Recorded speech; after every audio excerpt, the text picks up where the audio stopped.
이태원에서 156명의 그 젊은 사람들이 그 사망했다는 소식을 듣고 많이 좀 불편하고 좀 우울했습니다. 근데 이번 주에 그 경상북도 그 봉화에 그 아연강산에서 그 강부 두 사람이 그 매몰되어 있었는데 10일 만에 이렇게 구조되었다는 그 기쁜 소식을 듣게 되어서 제 마음이 많이 이렇게 좀 좋아졌습니다. 근데 그분들이 10일 동안 살아남은 이야기가 그 기사에 나왔는데 그 보니까 참 지혜로운 사람들이다. 그 막다른 골목에서 침착했고 그 지혜로웠다는 거죠.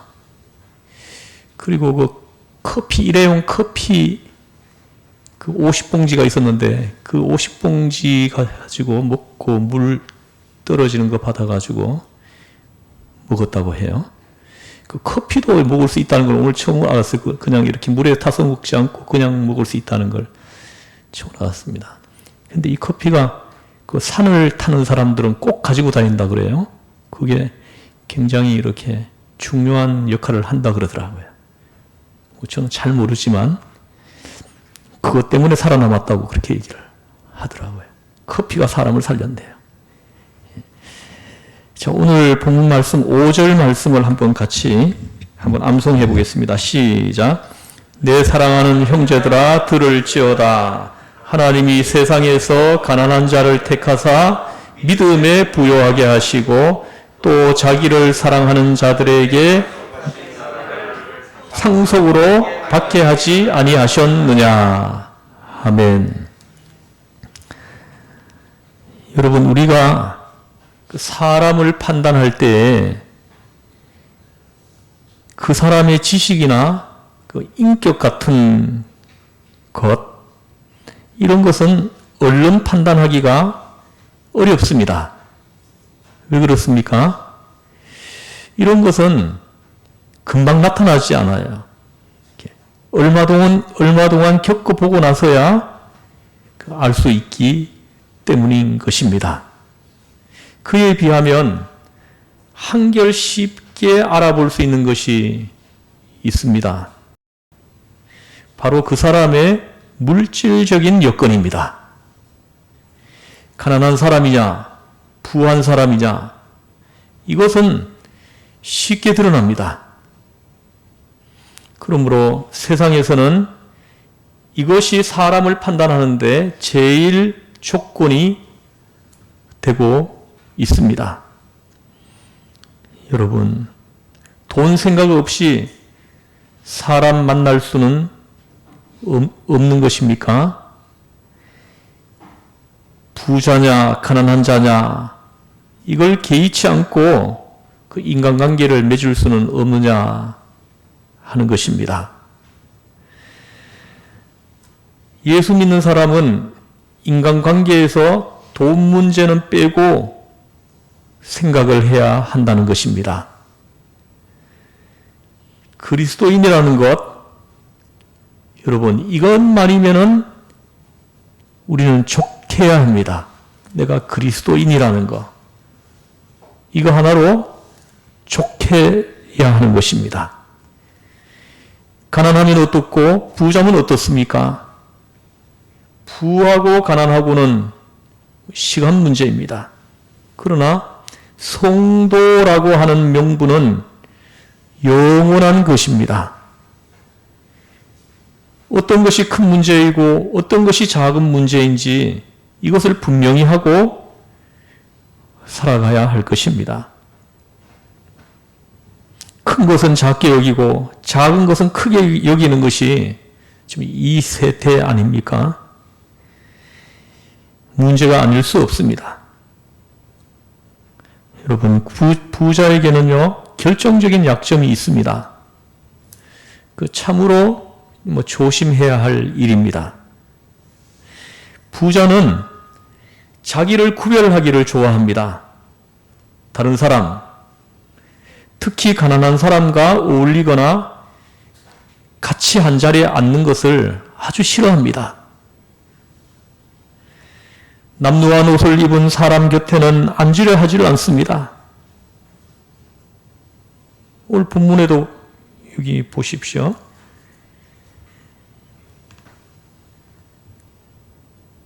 여기 보세요. 6절, 7절 한번 같이 한번 읽어보겠습니다. 시작. 너희는 도리어 가난한 자를 업신여겼도다. 부자는 너희를 억압하며 법정으로 끌고 가지 아니하느냐. 그들은 너희에게 대하여 일컫는 바 그 아름다운 이름을 비방하지 아니하느냐. 아멘. 그 2절에도 보면은 2절도 같이 한번 읽어보죠. 시작. 만일 너희 해당에 금가락지를 끼고 아름다운 옷을 입은 사람이 들어오고 또 남루한 옷을 입은 가난한 사람이 들어올 때에 너희가 아름다운 옷을 입은 자를 눈여겨보고 말하되 여기 좋은 자리에 앉으소서 하고 또 가난한 자에게 말하되 너는 거기에 서 있든지 내 발등상 아래 앉으라 하면 이렇게 말씀합니다. 여러분 보세요. 자기 입은 옷하고 같은 옷을 입은 사람을 보면은 이 부자들은 돈이 있는 사람들은 그 다음부터는 그 옷을 입지 않습니다. 나하고 똑같은 옷을 입고 다니는 사람을 보면은 그 옷을 다시 입지 않는다는 거죠. 그 사람들하고 같아지는 걸 싫어하는 것입니다. 돈풍께나 있는 어떤 사람이 모처럼 좋은 옷을 하나 해 입었습니다. 그런데 하루는 보니까 가난하게 사는 친구 하나가 자기하고 똑같은 옷을 입고 그 모임에 나온 거예요. 그래서 이 사람은 그 다음부터는 그 옷을 다시 입지 않았다 하는 것입니다. 이것은 실제로 들은 이야기입니다.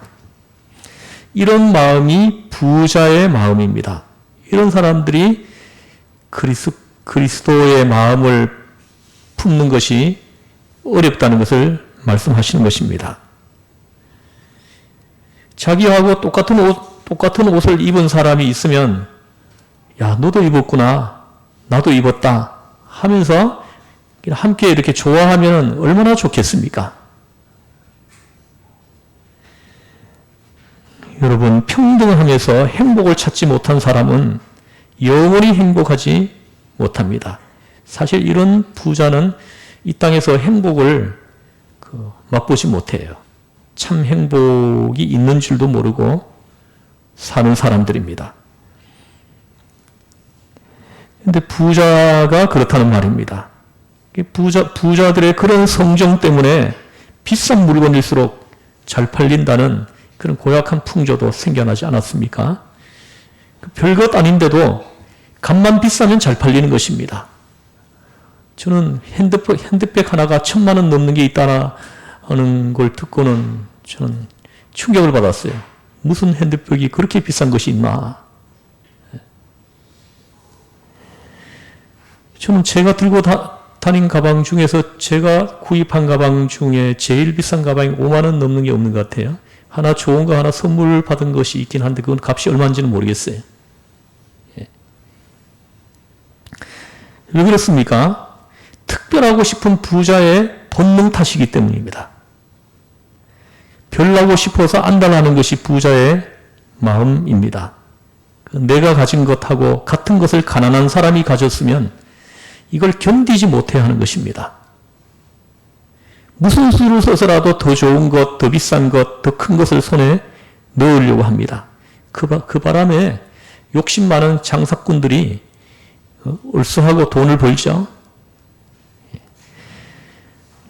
여러분도 뭐 이렇게 처음 했을 수도 있겠는데 뭐 옷가게 가서 뭐 정가가 15만 원 붙은 물건이 있는데 그거하고 똑같은 것을 다른 한쪽에 그 진열대에 이거 30만 원에 붙여놓으면은 어떤 것을 삽니까? 30만 원짜리 삽니다. 여러분 이상하지 않습니까? 이것이 부하고자 하는 사람의 심리인 것입니다. 그 특별한 외양, 특별한 자리, 특별한 무엇을 추구하는 이러한 심리가 죄가 된다는 것을 오늘 본문을 통해서 말씀하시는 것입니다. 여러분, 부하고 넉넉하고 사업이 잘 돌아갈 때 그때 나는 죄인입니다 하고 고백하면서 밤을 새워서라도 기도해 보신 적이 있습니까? 부자는 이렇게 되기가 참으로 어렵습니다.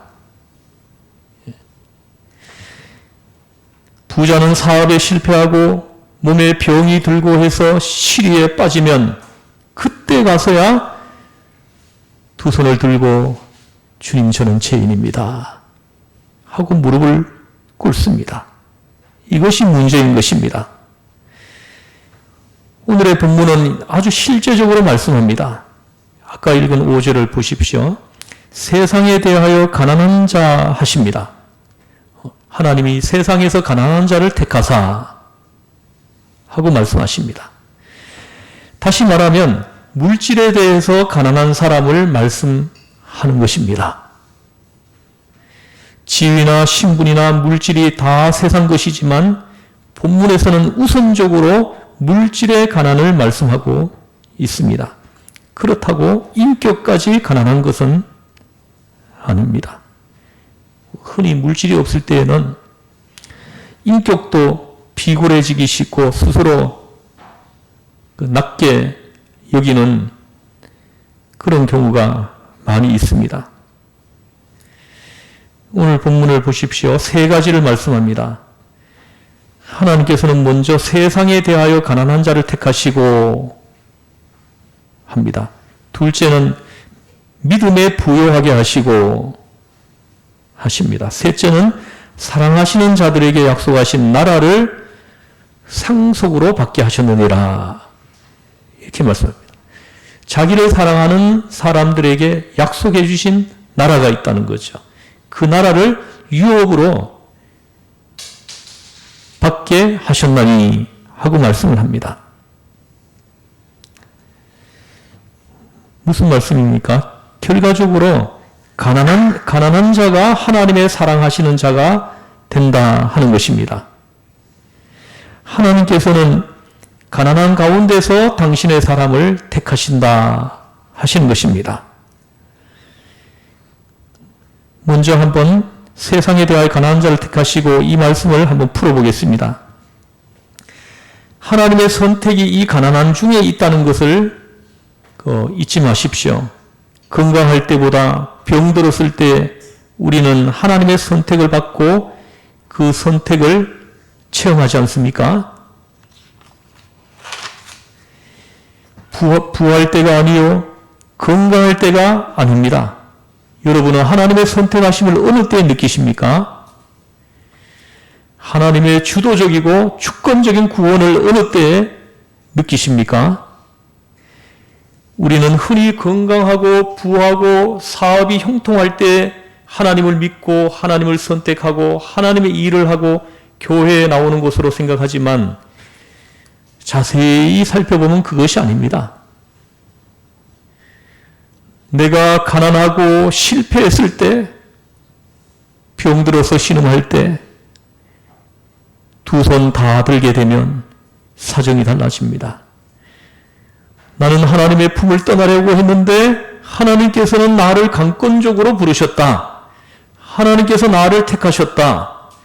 하나님 앞에 다시 나올 수밖에 없었다고 고백하게 되는 것입니다. 실패했을 때, 병들었을 때,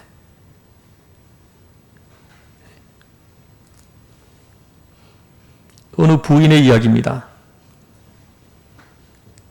그분에게 아들이 하나 있는데 방탕한 생활을 일삼아 무던히도 부모를 속을 썩입니다. 어머니와 아버지는 참 신앙이 좋은 분들인데 아들은 신앙하고는 담을 쌓고 살아가고 있습니다. 아주 못되었습니다. 언젠가는 이것을 타이르는 어머니를 죽이겠다고 칼부림까지 했다고 합니다. 이런 처지에 있는 그 어머니가 목사님을 찾아와 울면서 말합니다. 목사님, 저는 하나님 앞에 이렇게 기도합니다. 하나님, 제 아들놈의 다리를 꺾어주세요. 다리 하나를 부러뜨려 주세요. 그러나 목숨만은 부지하게 해주시고, 아니면 병이 들든가 교통사고를 당해서 이 어머니를 찾게 하시고 하나님을 찾게 해주세요. 아주 구체적으로 기도를 한다고 하지만은 왜 그런 것 같습니까? 건강하고 형통하니까 하나님을 모른다고 하는 것입니다. 하나님을 찾지 않는 것입니다. 하나님의 선택이 어느 때에 있는 것입니까? 가난한 가운데 있는 것입니다. 가난한 가운데 하나님의 선택이 찾아온다는 것입니다. 하나님의 선택을 어느 때에 느낄 수 있습니까? 가난한 중에 느낄 수 있는 것입니다. 심령이 가난해졌을 때, 낮아졌을 때. 5절 보십시오. 하나님이 세상에서 가난한 자를 택하사 하십니다. 가난한 중에 택하사. 구체적으로 말하면 병든 중에, 실패한 중에 택하신다 하시는 말씀입니다.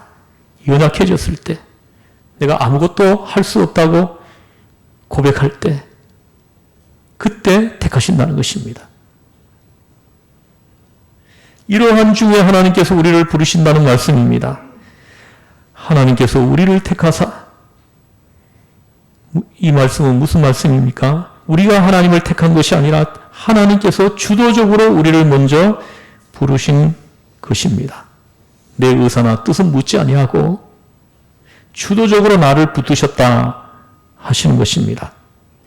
이 선택이 바로 가난한 중에 이루어진 것입니다. 다음으로 두 번째, 5절에 보시면 믿음에 부여하게 하시고 하십니다. 믿음을 부여하게 하신다 하십니다. 여러분 신앙 체험에 의하면 어느 때에 여러분의 믿음이 부여해지십니까? 남의 이야기 하지 말고 나 자신을 한번 생각해 보십시오. 어느 때에 믿음이 부여해지십니까? 틀림없이 가난할 때였습니다. 가난할 때였어요. 가난할 때는요, 새벽기도 다 나오고요, 수요기도에 다 나오고요, 집회에 빠지질 않습니다. 그러나 조금 넉넉해지고 여유로워지면은 하나하나 빠지기 시작을 합니다. 멀어져 갑니다.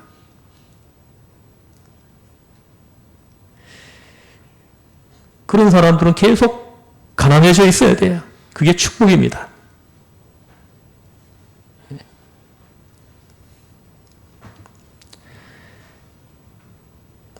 본문 말씀을 뒤집어서 생각을 하면 이 말씀입니다. 가난을 통하여 믿음을 부여하게 하시고 믿음을 주시기 위하여 가난하게 만드신 것이다. 입니다. 믿음을 주시려고, 제사함의 은혜를 주시려고, 구원의 은혜를 주시려고, 하나님의 자녀 삼아 주시려고 나를 고통 속에 넣으셨다 하시는 것입니다. 가난과 질병과 실패, 남 모르는 사연이 있습니다. 물질적으로는 부활런지 몰라도 가정에 어려움이 있든가 자녀에게 문제가 있든가 남다른 문제를 가지고 있는 것입니다. 우리가 이해하는 그 가난으로 표현되는 고통이 있는 것입니다. 그 속에서 비로소 믿음을 얻은 것입니다. 그만큼의 믿음도 거저 얻은 것이 아닙니다. 믿음은 선물이지만 그 선물을 받는 과정은 하나님의 지혜 안에 있는 고통임을 알아야 되겠습니다. 고통 가운데에서 얻어지는 것입니다. 시련 속에서 믿음을 얻는 것입니다. 본문은 이것을 신학적으로 말씀하신 것입니다. 가난 속에서 믿음을 부여하게 하시고 믿음의 부자가 되게 하신다 하신 것입니다. 가난 속에서 믿음의 부자, 가난이 나로 하여금 믿음의 부자가 되게 하신다 하신 것입니다. 세 번째는 사랑하는 자가 되게 하신다고 말씀을 합니다. 이 보십시오. 또 자기를 사랑하는 자들에게 말하되 너는 5절 보십시오. 자기를 사랑하는 자들에게 약속하신 나라를 상속으로 받게 하지 아니하셨느냐. 자기를 사랑하는 자들에게 하십니다.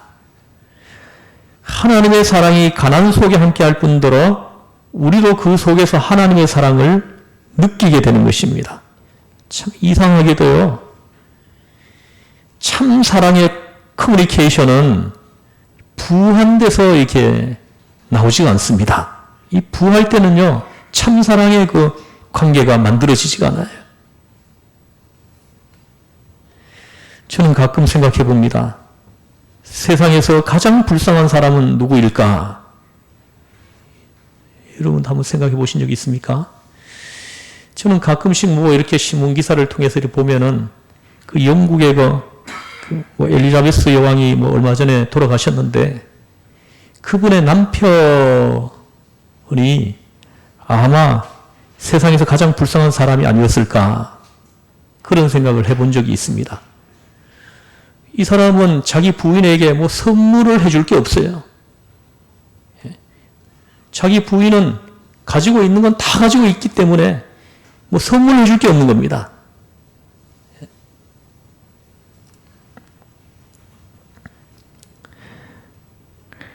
제가 한 40년 전인데요.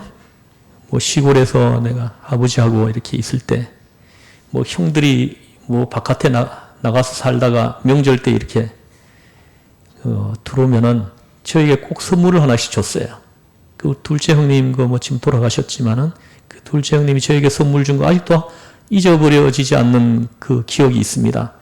한 번은 명절 때 찾아오셨는데 내가 아버지 그 형들이 있는데 너가 아버지를 모시고 있어줘서 고맙다고 하면서 저 손에 5,000원을 손에 딱 쥐어주는 거예요. 40년 전에 5,000원이니까 적은 돈은 아닌데요. 5,000원을 손에 쥐어주는. 그리고 자기가 차고 있는 그 시계를 풀어가지고 나한테 채워주더라고요. 내가 너에게 선물해 줄게 지금 이거밖에 없다 하면서 시계를 풀어서 나한테 채워주더라고요. 그걸 아직도 저는 생생하게 기억을 합니다. 너무나 좋은 선물이었기 때문인 거예요. 그 선물이 나에게 너무 큰 기쁨을 줬기 때문인 거죠. 누구나 한 번쯤은 경험해 본 일 아니겠습니까? 가난하고 어려울 때에는 그 작은 선물이 그렇게도 고마울 수가 없는 것입니다. 눈물이 나올 정도로 고맙습니다. 가난하면 이렇듯 아름다운 사랑의 소통이 이루어질 수 있는데 돈 많은 사람들은 참 불쌍합니다. 줄 것도 없고 받을 것도 없습니다. 주어도 고맙지가 않고 주려고 해도 마땅치가 않습니다.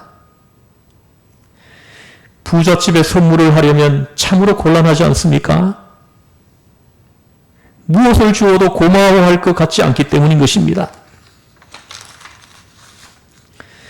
본문을 보십시오. 하나님께서 가난한 자를 택하사 믿음을 부여하게 하시고 그리고 사랑하시는 자로 만드셨다 하십니다. 그래서 마침내 약속하신 유업을 받게 하셨다. 그 나라를 상속으로 받게 하셨다. 주께서 사랑하시는 자에게 약속하신 그 나라를 상속으로 받게 하셨다 하십니다. 이것이 하나님의 뜻입니다. 가난한 자에게 주시는 축복인 것입니다. 이어서 6절에서는 하나님께서도 이렇게 하시는데 너희는 어찌하여 가난한 자를 없이 여기느냐 하십니다. 6절 같이 다시 한번 읽어보겠습니다. 시작. 너희는 도리어 가난한 자를 없이 여겼도다. 부자는 너희를 억압하며 법정으로 끌고 가지 아니하느냐. 너희는 도리어 가난한 자를 없이 여겼다. 하나님은 사랑하시는데 너희는 없이 여겼다. 이렇게 말씀하시는 것입니다. 여러분, 부한 자의 특성이 무엇입니까? 부한 자가 자칫 잘못될 수 있는 것은 왜입니까? 자, 다시 한번 정리해 보겠습니다. 본문에 보면 세 가지가 나옵니다. 보십시오. 억압하고, 고소하고, 비방하고, 부자가 잘못되기 쉬운 부분입니다. 첫째가 억압입니다. 남을 무시하고 괄시합니다. 행포를 휘두르고 착지합니다. 조금 부하다고 가난한 자가 이야기하는 것을 무시하려고 듭니다. 이것은 큰 잘못입니다. 둘째가 고소입니다. 법정으로 끌고 간다는 것입니다. 이것은 합법화하고 정당화한다는 것입니다. 때로는 여러분 법도 가난한 자의 편이 아니라 부한 자의 편에 서는 걸 많이 보지 않았습니까? 그래서 이런 말이 유행하지 않습니까? 유전무죄, 무전유죄. 똑같은 판결을 하는 것이 아니라는 거예요.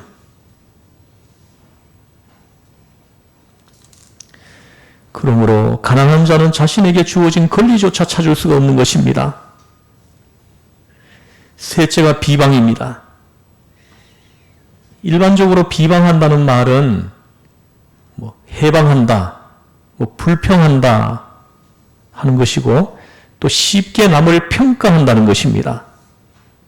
남에 대하여 쉽게 시비를 벌이는 것입니다. 남을 무시하여 쉽게 비방한다는 것입니다. 전적으로 긍휼 없는 생활을 하는 것입니다. 이런 사람은 남을 불쌍히 여길 줄을 모릅니다. 이것이 부자가 빠지는 함정이요 부자에게 있는 시험인 것입니다. 본문 7절을 보십시오. 그 아름다운 이름을 비방하지 아니하느냐. 7절 같이 다시 한번 읽어보겠습니다. 시작. 그들은 너희에게 대하여 일컫는 바 그 아름다운 이름을 비방하지 아니하느냐. 아멘. 너무나도 중요한 말씀입니다. 그 아름다운 이름을 비방하지 아니하느냐. 좀 이해를 돕기 위해서 예화를 들어보겠는데요. 옛날 교회의 경우를 생각하면 쉽게 이해할 수 있습니다. 자, 교회가 여기 있습니다. 여러 신분의 사람들이 다 모였죠. 여기도 그렇습니다. 신분이 다 달라요. 하는 일이 다 다르고요. 옛날 사도가 이 야고보 사도가 이 말씀을 기록할 때는 그 교회 예배드리는 장소에 노예도 나왔고 창녀도 나왔습니다. 가난한 자도 부한 자도 다 나와서 함께 예배드렸어요.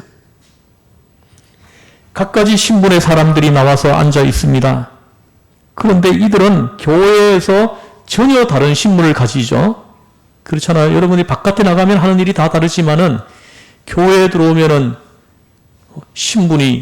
다른 신분이 주어지죠. 어떤 분은 집사님, 어떤 분은 권사님, 어떤 분은 장로님, 어떤 분은 목사님. 이렇게 새로운 신분이 주어지는 거예요.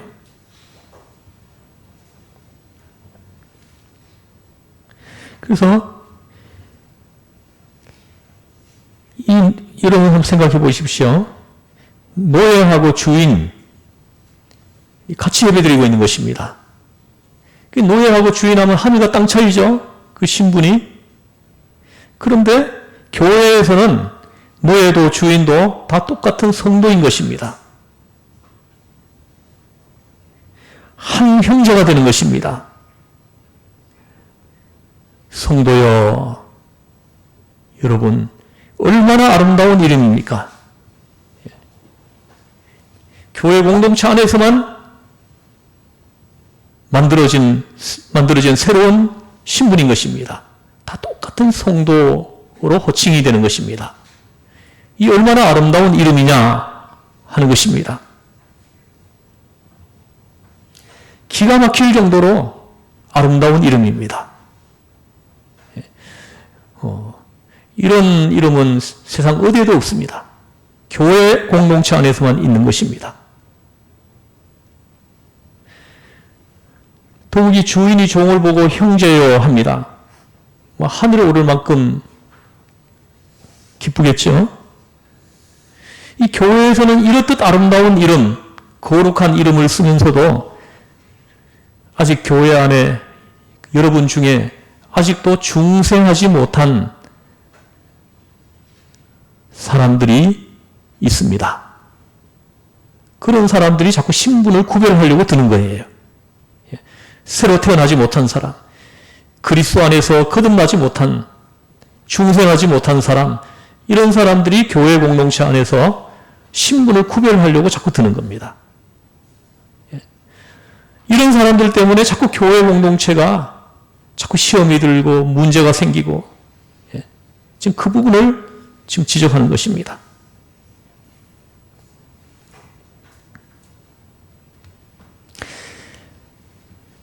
돈 없는 사람들을 무시하려고 드는 부자들이 있다는 것입니다. 그 아름다운 이름을 비방하지 아니하느냐. 이 개역 한글에서는 그 아름다운 이름을 해방하지 아니하느냐. 이렇게 번역을 했습니다. 곧 교인이면 다 교인이냐 하는 식으로 나온다는 것입니다. 너는 전에 노예가 아니었느냐? 낯을 붉히게 만든다는 것입니다. 서울에 그런 교회가 있었습니다. 전에도 제가 말씀드린 적이 있지만 우리나라 초대 교회 시절에 세워진 교회로 꽤 부흥이 된 교회였습니다. 근데 그 교회에 직업이 백정인 사람이 있었습니다. 근데 이분이 예수님을 잘 믿습니다. 예수님을 영접했어요. 구주로 영접했습니다. 제사함과 구원의 은혜를 체험했습니다. 하나님의 자녀가 되었다는 그 신분이 바뀌었다는 것을 은혜 가운데 체험했습니다. 그래서 이 사람이 너무나 열심히 봉사하는 거예요. 교회에 필요한 것들을 다 갖다 놓습니다.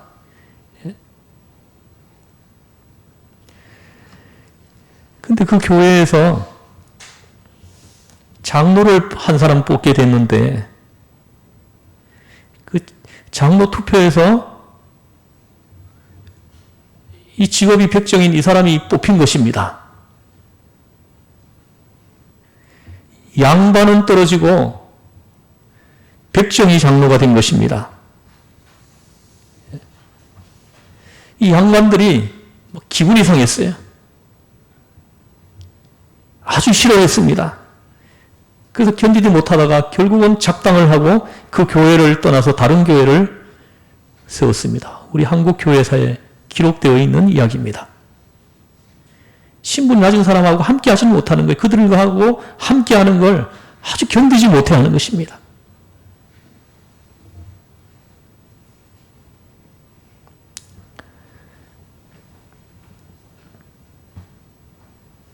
여러분, 비록 천한 백정일지라도 오늘 예수 믿으면 성도가 아닙니까? 장로로 뽑혔으면 장로님 하고 부르는 것이 당연한데 그 직업이 백정인 사람을 보고 장로님이라 할 수가 없었다는 것입니다. 이런 사람들에게 주신 말씀입니다. 오늘 본문 말씀에. 여러분, 나는 아니다 할지 모르지만은 여러분 안에도 이런 것이 있어요. 한쪽에 숨겨져 있습니다. 그것을 여러분 안에 숨겨져 있는 이런 부분들이 성령의 불로 태워지는 역사가 있기를 바랍니다. 할렐루야. 그래야 우리가 그리스도 안에서 새로 태어나서 우리가 하나님의 그 대속의 은혜를 깊이 체험할 수 있게 되는 것입니다. 여러분, 우리 성도들은 아름다운 이름을 비방하지도 말고 비방받지도 않게 해야 합니다. 그러기 위해서는 반드시 생각할 것이 있습니다. 가졌다고 스스로 교만하지 말 것이고 부한 자에게 아첨하지 말 것입니다. 부 자체는 절대로 죄가 아닙니다. 그러므로 부를 무조건 정죄할 것도 아닙니다. 가난한 자라고 덮어놓고 의인이라고 부를 것도 없습니다. 가난이 의인은 아니기 때문입니다. 결론지어 말하면 이렇습니다. 부하고 가난하고는 묻지 말아라. 건강하고 병들고는 묻지 말아라. 이것입니다. 이것은 하나도 중요한 것이 아니라는 것입니다. 성도의 명분과 그리스도의 사랑, 그리스도께서 우리에게 주신 믿음, 그것만을 소중히 여겨야 한다 하신 것입니다. 우리 교회가 이것을 소중히 여기는, 내가 그리스도 안에서 나는 죄로 말미암아 그대로 내버려 두었으면은 내 영혼이 멸망받아서 지옥 유황불에 떨어질 수밖에 없는 그런 존재였는데, 그런 나를 사랑하셔서 저 세상에서 택하셔서 불러주시고 예수님을 영접하게 하시고 제3의 은혜, 그 구원의 은혜, 하나님의 자녀됨의 그 은혜를 받게 하시고, 우리에게 소중한 것은 이거 하나인 것입니다. 이거 하나만 우리는 자랑할 것이에요. 다른 거는 자랑할 것이 하나도 없다는 것입니다. 나는 예수님 때문에 제사함받고 구원받았다. 우리가 자랑할 것은 이거 하나밖에 없는 것입니다. 이거 하나만을 우리는 소중히 여겨, 다른 거는 아무것도 아닌 것입니다. 아무것도 아닌 그것을 자꾸 사람들은 소중히 생각을 하려고 하는 거예요. 그것 때문에 모든 것이 틀어지고 망가지는 것입니다. 결국은 천국에서 멀어질 수도 있다는 것입니다.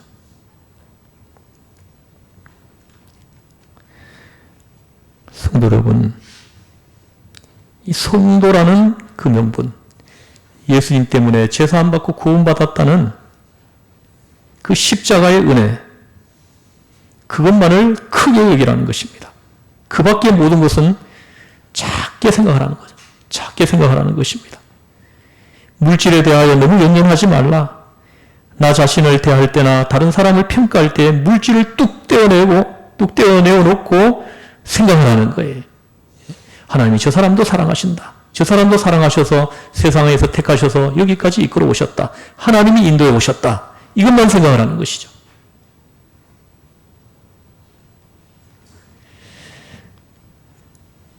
그래야 성도된 바른 이웃관계가 이루어진다 하시는 것입니다. 자, 오늘 말씀 우리가 같이 한번 암송하고 마치겠습니다. 5절부터 7절까지입니다. 암송하지 못하신 분들은 보고 읽으셔도 됩니다. 시작. 내 사랑하는 형제들아 들을지어다. 세상에서 가난한 자를 택하사 믿음에 부요하게 하시고 또 사랑하는 자들에게 약속하신 나라를 상속으로 받게 하지 아니하셨느냐. 너희는 가난한 자를 업신 여기고 부자는 너희를 억압하고 너희에게 대하여 일컫는 바 그 아름다운 이름을 비방하지 아니하느냐. 아멘. 예, 기도하시겠습니다. 예, 하나님 아버지, 우리에게 우리 안에 아주 못된 것이 있는 것을 영의 눈으로 봅니다. 하나님 아버지 용서하여 주시옵소서. 성령의 불로 태워 주옵소서. 예수님의 그 십자가의 보혈로 씻어 주옵소서. 그래서 내가 언제나 주님 앞에 이 주님의 그 대속의 은혜에 감사하는 마음으로 항상 서 있게 하여 주시옵소서. 우리를 죄에서 구원하신 예수님의 이름으로 기도드리옵나이다. 아멘.